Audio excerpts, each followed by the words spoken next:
would want to assure the public that such an action will not be seen in the public space again. Mr. Speaker, I take full responsibility as a leader on my side on all actions that took place.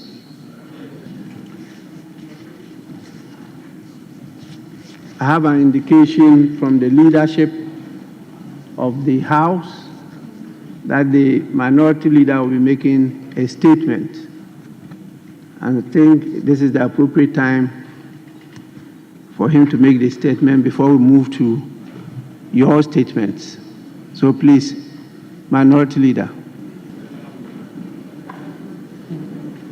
Mr. Speaker, thank you for this treasure space to make this statement before you and my colleagues. Mr. Speaker, as captured in the vote and proceedings of Friday, the 31st of January, paragraph 5 and page 7, you had cause to deliver a formal communication. With communication, you outline your displeasure on matters at the appointment committee on the evening of Thursday, the 30th of January, and the morning of Friday, the 31st of January.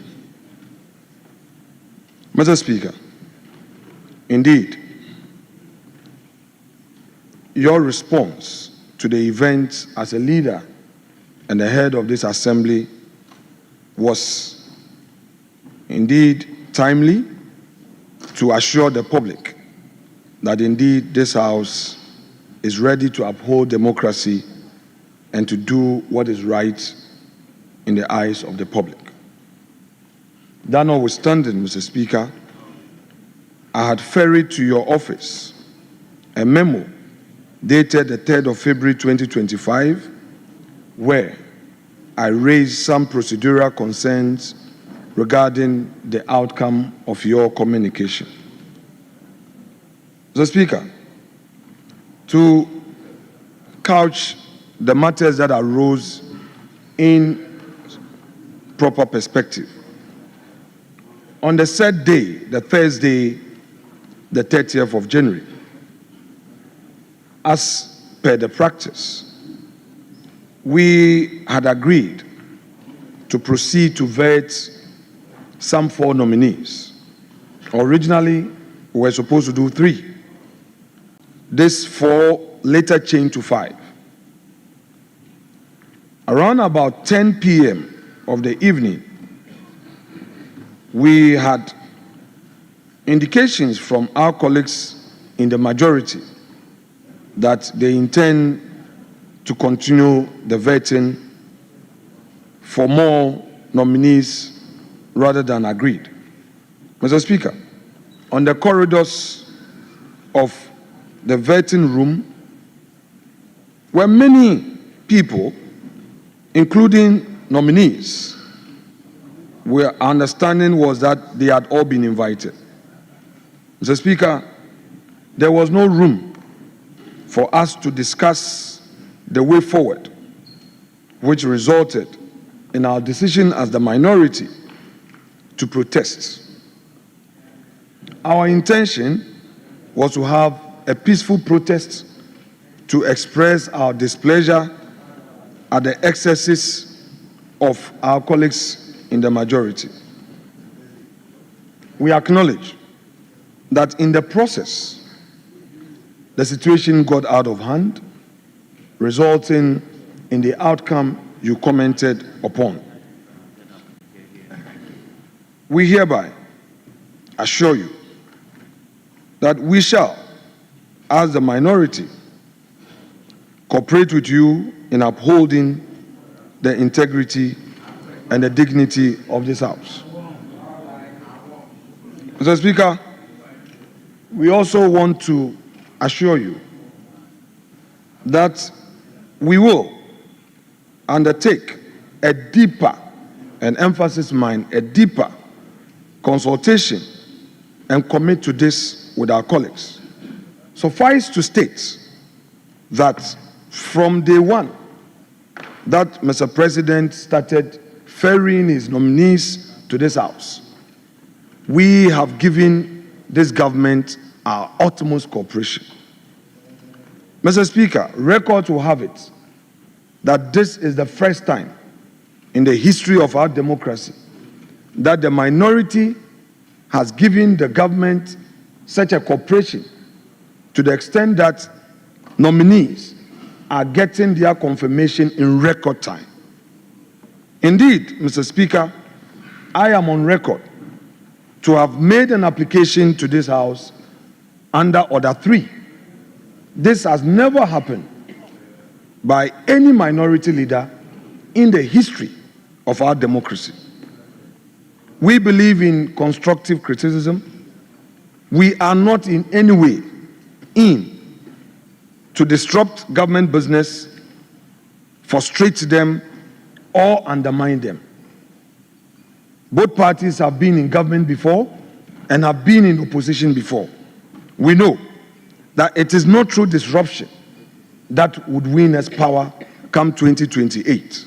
It is through active, constructive politicking.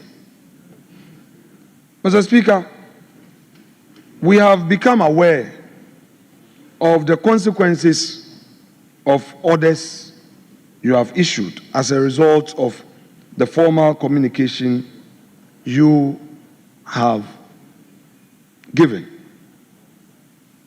But this is what we have to say. And I quote from Shakespeare's Merchant of Venice. Mr. Speaker,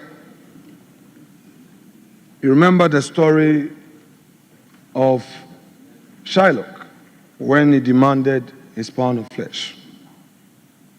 A plea came from Portia, who was the supposed counsel for the debtor.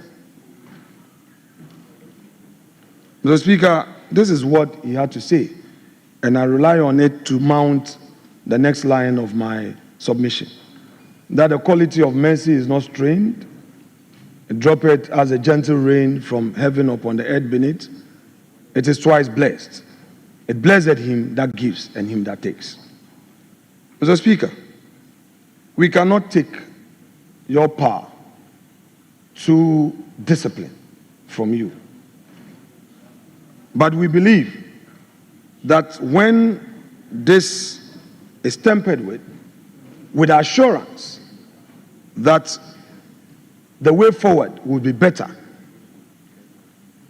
you will be able to reinstate our colleagues who temporarily have been denied access to this chamber and the precincts of Parliament.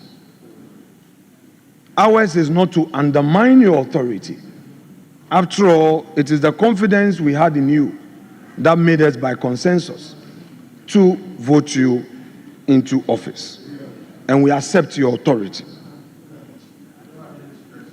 Mr. Speaker, we do not think that we should litigate this matter, even on procedure. We are more interested in the outcome, which is not a desired outcome. Today, I, on behalf of my caucus, would want to assure the public that such an action will not be seen in the public space again. Mr. Speaker,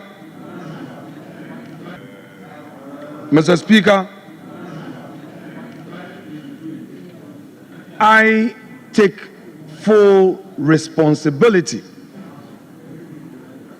as a leader on my side on all actions that took place. I will therefore conclude by inviting you, Mr. Speaker, to, in the circumstance and with assurances given, to consider a rescission of the decision you communicated to the House, as well as all consequential matters thereto.